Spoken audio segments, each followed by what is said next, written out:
Stock market एक ऐसी दुनिया जिसके दो चेहरे हैं। एक तरफ ये लोगों को फर्श से अर्श पर पहुंचा सकती है, तो वहीं दूसरी तरफ ये किसी को भी अर्श से वापस फर्श पर ला सकती है। तो सवाल ये उठता है कि आखिर ऐसा होता क्यों है?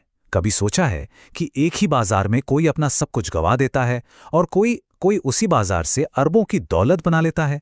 क्या ये सिर्फ किस्मत का खेल है या इसके पीछे कोई बहुत गहरा राज छिपा है?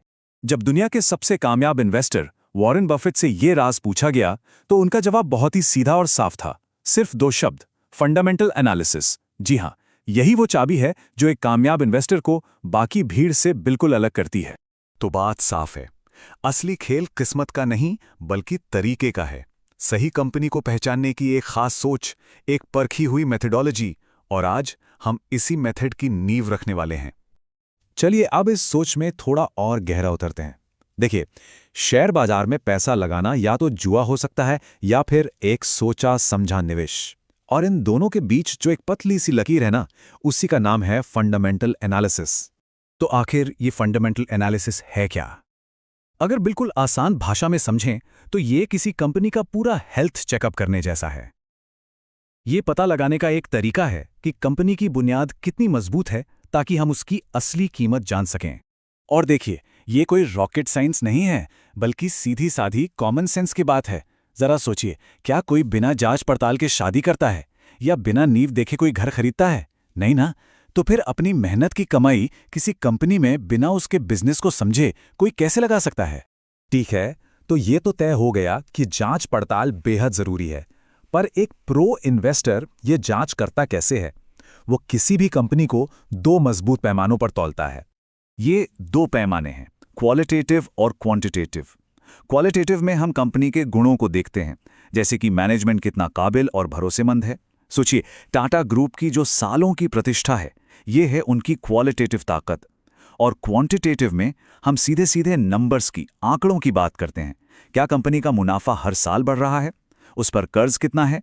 यह है कंपनी का फाइनेंशियल रिपोर्ट कार्ड। और यहीं पर वॉरेन बफेट का वो सुनहरा नियम काम आता है। वो कहते हैं, कभी भी ऐसे बिजनेस में निवेश मत करो जिसे तुम समझ नहीं सकते। अगर यही नहीं पता कि कंपनी पैसा कैसे कमाती है, तो उसमें निवेश करना अंधेरे में तीर चलाने जैसा ही है। तो इस सारी मेहनत का, इस पूरी जांच पड़ताल का असली मकसद क्या है? हम कंपनी की सेहत को इतनी बारीकी से क्यों परख रहे हैं? आखिर हम ढूंढ क्या रहे हैं? इस पूरी कवायद का सिर्फ एक ही लक्ष्य है, कंपनी की इंट्रिंसिक वैल्यू का पता लगाना। इंट्रिंसिक वैल्यू यानी शेयर की वो असली कीमत जो उसके बिजनेस की ताकत से तय होती है, ना कि बाजार में चल रहे शोर शराबे से। चलिए इसे एक छोटे से एग्जाम्पल से समझते हैं। मान लीजिए आपकी गहरी रिसर्च बताती है कि एक शेयर की असली कीमत 100 रुपये होनी चाहिए, लेकिन आज बाजार उसे सिर्फ 70 रुपये में बेच रहा है। बस यही है वो मौका जिसकी एक स्मार्ट इन्वेस्टर को तलाश होती है। एक मजबूत चीज को उसकी असली कीमत से कम दाम पर खरीदना। यही सोच एक निवेशक को ट्रेडर से अलग बनाती है। ट्रेडर चार्ट की लहरों पर सर्फिंग करता है, जबकि निवेशक बिजनेस की जड़ों की गहराई नापता है।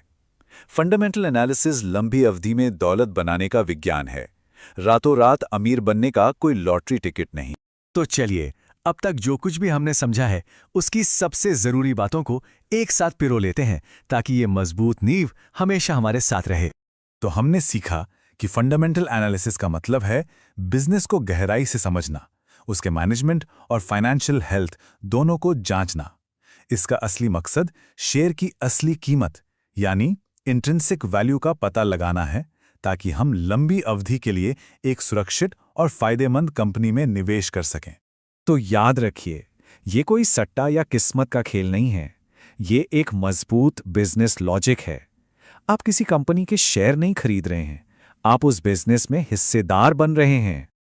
आज हमने फंडामेंटल एनालिसिस की एबीसीडी तो समझ ली, लेकिन असली सवाल अब शुरू होता है। इस ज्ञान का इस्तेमाल करके वो मल्टीबैगर शेयर्स कैसे ढूंढें जो भविष्य में हमारी दौलत को कई गुना बढ़ा सकते हैं? इसका जवाब हम अपनी अगली यात्रा में खोजेंगे।